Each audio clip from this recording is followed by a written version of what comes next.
नमस्कार. संगीताज किचनमध्ये आपलं स्वागत आहे. आज आपण बनवणार आहोत शेपूची भाजी. त्यासाठी मी घेतलेली आहे इथे शेपूची भाजी धुवून घेतली आहे पाण्यामध्ये. मुगाची डाळ घेतली आहे, ही 10 मिनिटं पाण्यात भिजवली होती. शेंगदाण्याचा कूट घेतला आहे, जिरे, मिरची घेतली कापून, लसूण घेतलाय टेचून आणि मीठ चवीपुरतं. ते गॅस चालू केलेला आहे मी. कढईमध्ये तेल टाकलेले आहे. आधी आपण जिरे टाकणार आहोत. जिरे चांगले तडतडले की त्यामध्ये टाकायचं लसूण,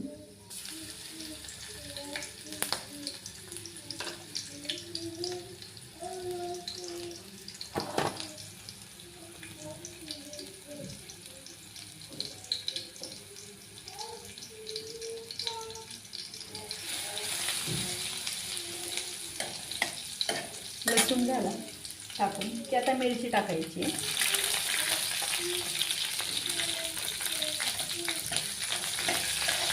मिरची चांगली भाजून घ्यायची. गॅस बारीकच ठेवायचा आहे आणि हलवत राहायचं आहे.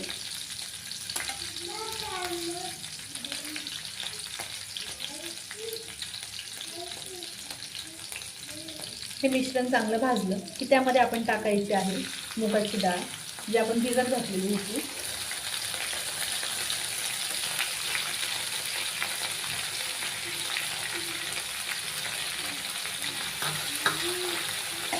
ती पण चांगली परतून घ्यायची आहे. भिजत ह्यासाठी घातली होती की ती लवकर शिजते भाजीमध्ये, नाहीतर मग डाळ शिजत नाही व्यवस्थित. बारीक गॅसवर सर्व चांगलं परतू द्यायचं.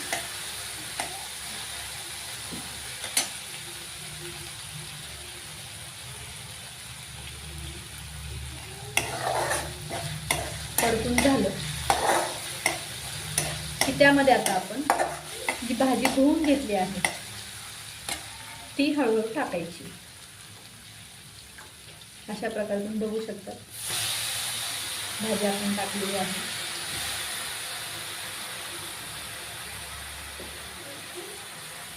गॅस बारीकच ठेवायचा. खाली डाळ वगैरे आपली जळू शकते.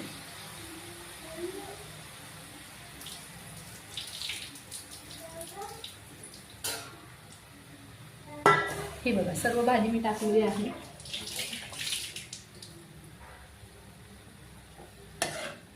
भाजी हळू परतून घ्यायची. गॅस थोडा फ्लेम गॅसची वाढवली तरी चालेल, पण भाजी टाकल्यानंतर वाढवायची, त्याच्या आधी नाही वाढवायची.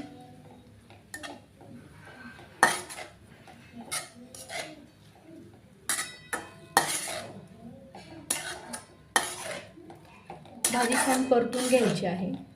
मीठ लगेच टाकायचं नाही.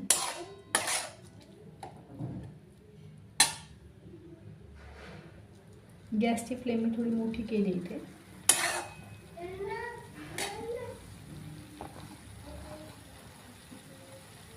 तुम्ही बघू शकता डाळ किती छान परतली गेली इथे.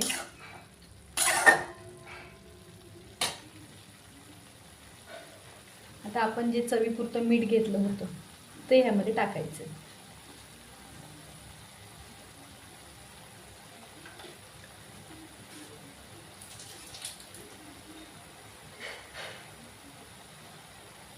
व हा जो शेंगदाण्याचा कूट घेतलेला आहे तो टाकून द्यायचा त्यामध्ये.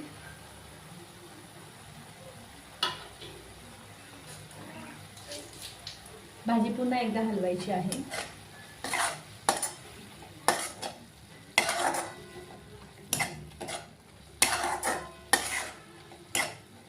मीठ टाकल्यानंतर भाजी पाणी सोडते, त्यामुळे वेगळं पाणी घ्यायची गरज नसते ह्याला. शक्यतो पालेभाज्यांमध्ये आपण मीठ टाकलं की पाणी सोडलं जातं.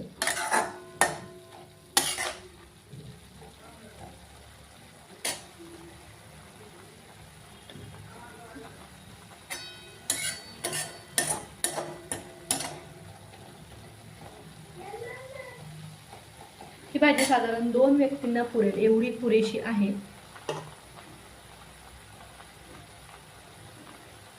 भाजी चांगली परतू द्यायची.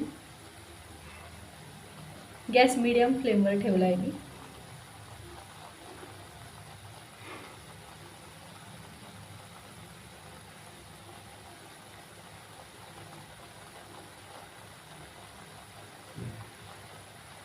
ही भाजी आपण भाकरीसोबतही खाऊ शकतो व चपातीसोबतही खाऊ शकतो. एकदा पुन्हा हलवायचे आहे.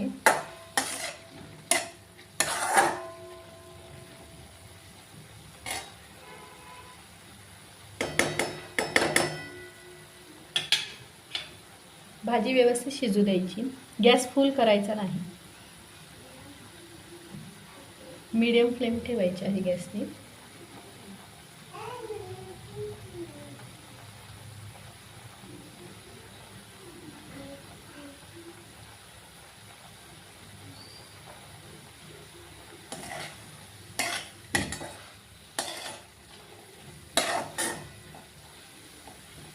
ह्यामध्ये डाळही शिजून जाते कारण आपण आधीच भिजत घातलेली असते.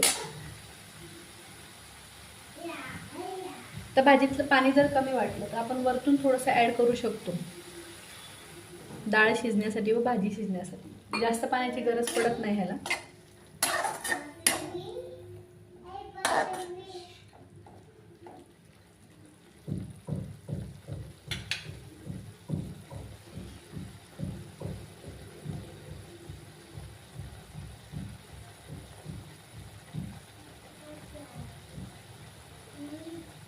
भाजीचा कलर बदलत नाही, भाजीचा कलर हिरवा आहे असाच राहतो. शेंगदाण्याचं कूट खूप बारीक करायचं नाही.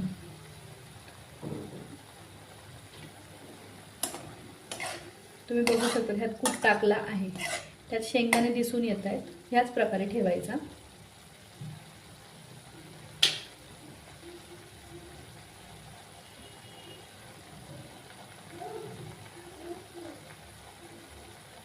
आपल्या रेसिपीज जर तुम्हाला आवडल्या तर लाईक करायला विसरू नका. अशाच नवनवीन रेसिपीजसाठी चॅनलला सबस्क्राईब करा.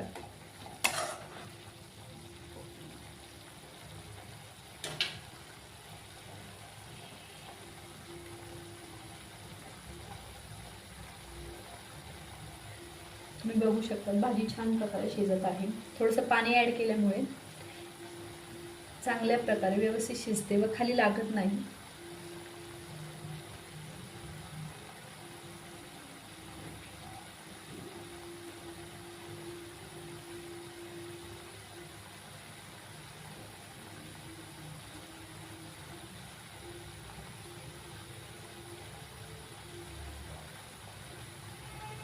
बऱ्याच ठिकाणी शेपूची भाजी ही रशीचीही केली जाते, पण आपण ही सुक्की भाजी केलेली आहे.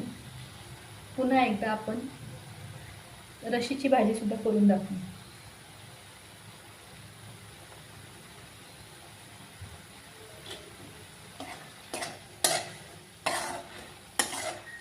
आणि ह्या सर्व रेसिपीज ज्या आपण बनवतो त्या पारंपरिक रेसिपीज आहेत आणि बनवायला अगदी सोप्या आहेत. कमीत कमी साहित्यात. थोडंसं पाणी ॲड करते ह्यात.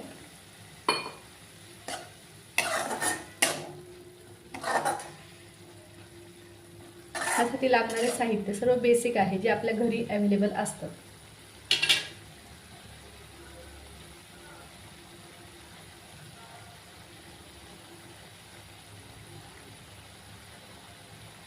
भाजी आपली छान मीडियम फ्लेमवर शिजू द्यायची आहे. गॅस फुल करायचा नाही.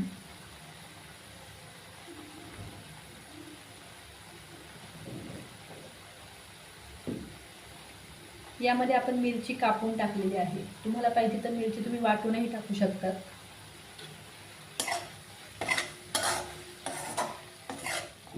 लहान मुलांच्या डब्यासाठी वगैरे म्हटलं तर आपण मिरचीचं प्रमाण कमी ठेवून मिरची कापून टाकली तर ती आपल्याला सेपरेट काढून टाकता येते व मुलांना खाता येईल.